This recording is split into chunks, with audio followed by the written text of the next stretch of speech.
Anglo-Saxon influence on English. English is constantly changing. It hasn't always been the language that we know today. Through time, English has encountered many different groups and has borrowed many different words from other languages. One of the groups English has been greatly influenced by are the three Germanic tribes, the Anglo-Saxons and Jutes, who are collectively referred to as the Anglo-Saxons. The English spoken at that time of Anglo-Saxon influence was called Old English. The branch of the language tree is West Germanic. Although related, Old English had many different characteristics from modern English, such as 3 genders, 5 cases, etc. Many of the Anglo-Saxon words died out under the Vikings and the Normans, but it is said that all of the 100 most commonly used words in modern English are of Anglo-Saxon origin. We know very little about the original hunter-gatherer inhabitants of the British Isles. They were cut off from the rest of Europe by the English Channel around 5000 to 6000 CE. The earliest inhabitants of Britain that we know anything about are the Celts, also known as the Britons. The Celts probably started moving into the area sometime after 800 BC. There were further waves of Celtic immigration into Britain, which took place mostly between 500 BC and 400 BC, which greatly increased the Celtic population in Britain and established a Celtic culture with common speech, customs, and religions throughout the land. The Celtic tribes each had a king and were divided by class into priests, warrior nobles, and commoners. They lacked political unity, which made them vulnerable to enemies. Eventually, they were displaced during the 1st century, and Britain was conquered and controlled by Rome.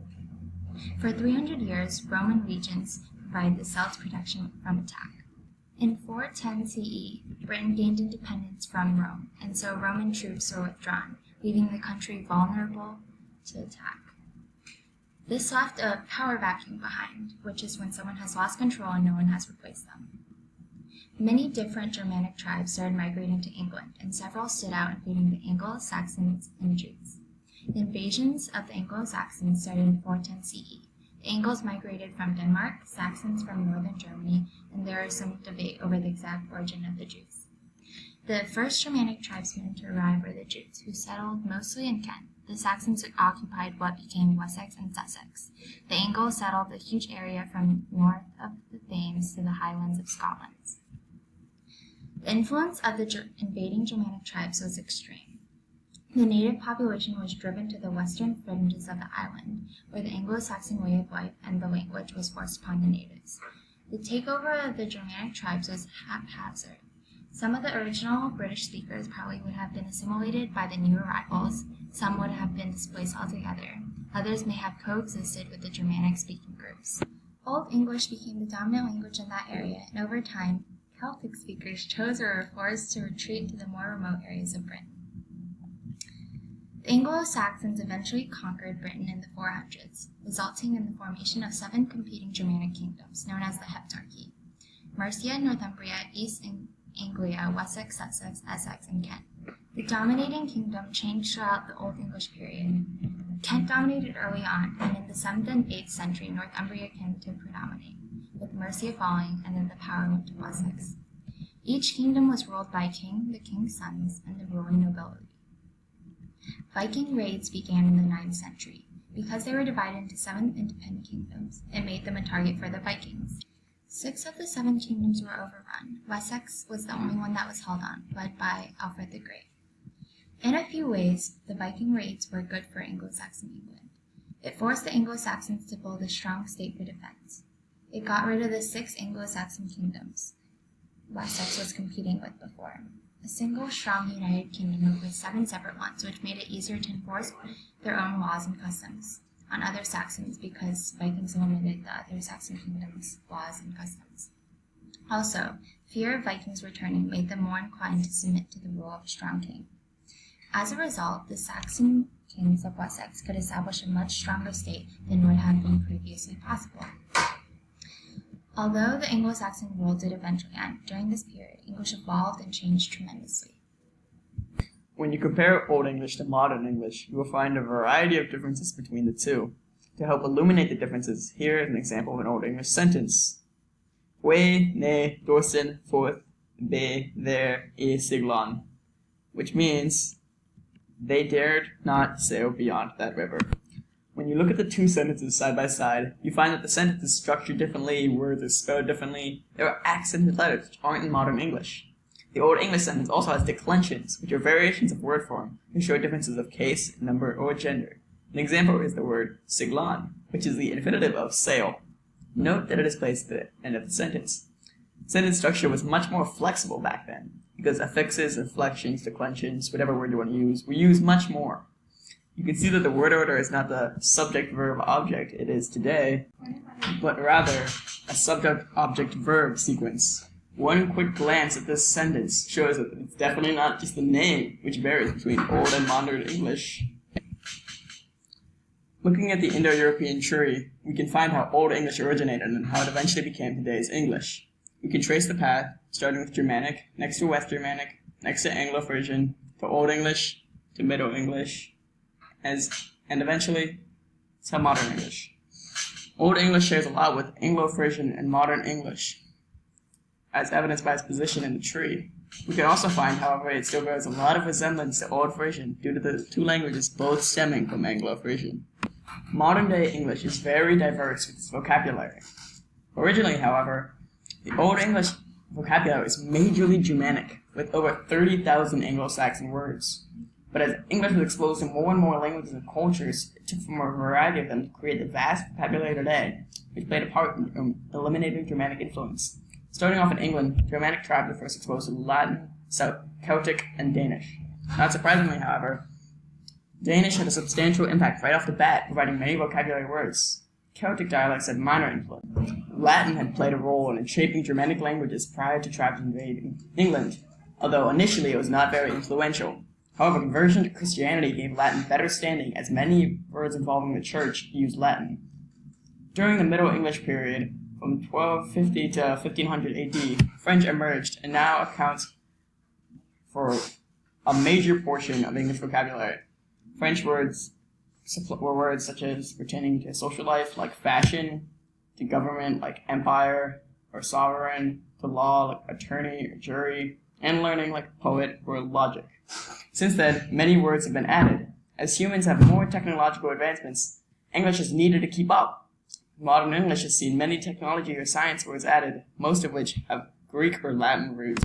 Another major part of Old English is the importance of gender compared to Modern English. In Old English, nouns and pronouns have three genders: masculine, feminine, and neuter. This use of gender in grammar is similar to modern German. For example, in German, masculine ist der, feminine is die, and neuter is das. Der Fuß, die Hand, und das Auge, meaning foot, hand, and eye, respectively. According to the gender of a word, it will have a different ending. Typically, different genders will have different endings. However, there are some cases when they do have similarities. As you can see, weak words do have a consistent ending and have commonalities. So a weak word that is nominative in the masculine will end with A. A genitive neuter word will always end in AN. If a word is strong, it does not have a consistent pattern of case endings. As you can see, there's no pattern. The endings are crazy and unrelated. Some of them have multiple endings. In a sentence, all parts must agree on gender.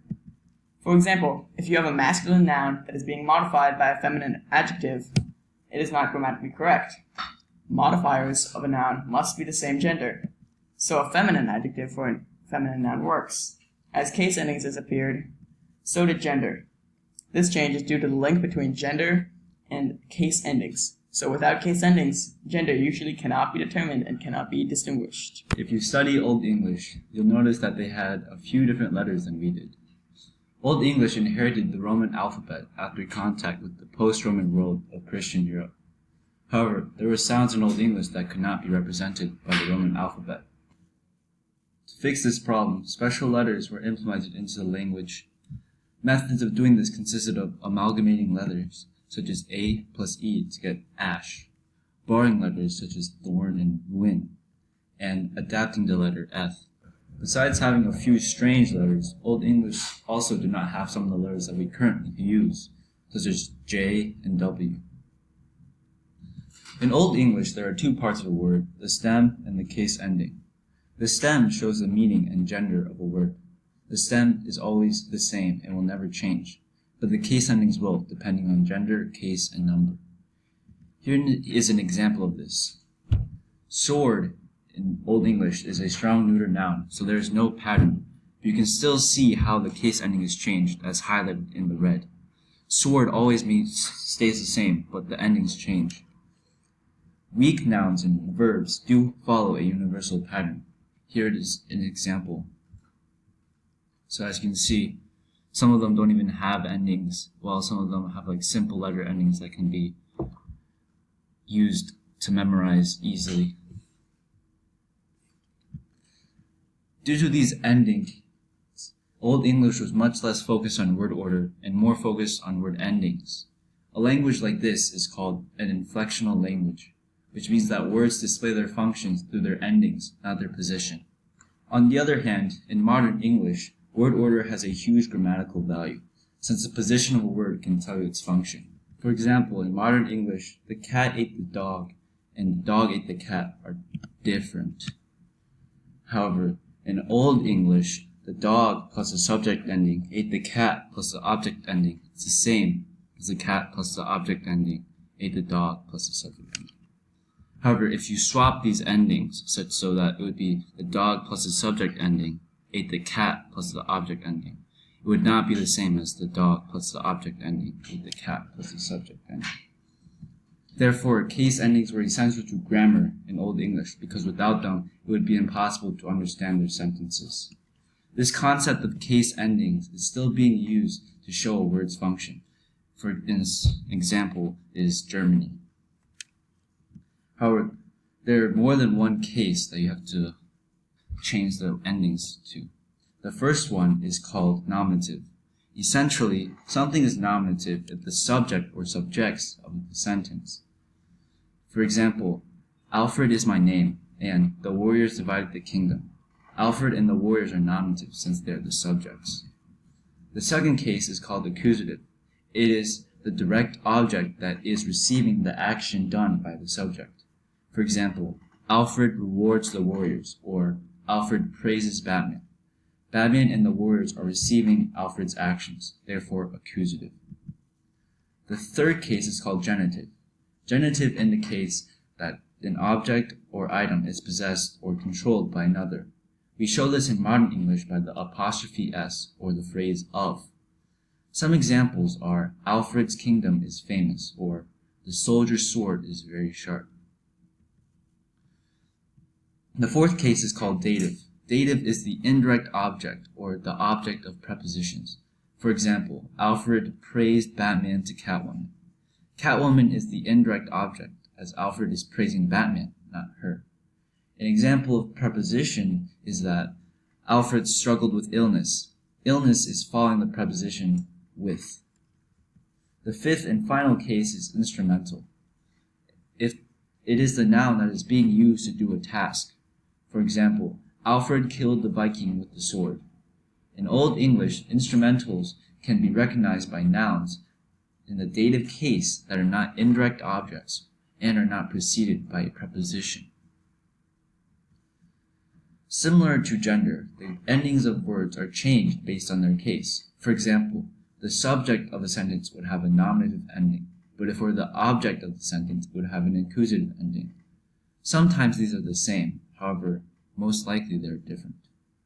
Another commonality is that a nominative adjective cannot modify an accusative noun.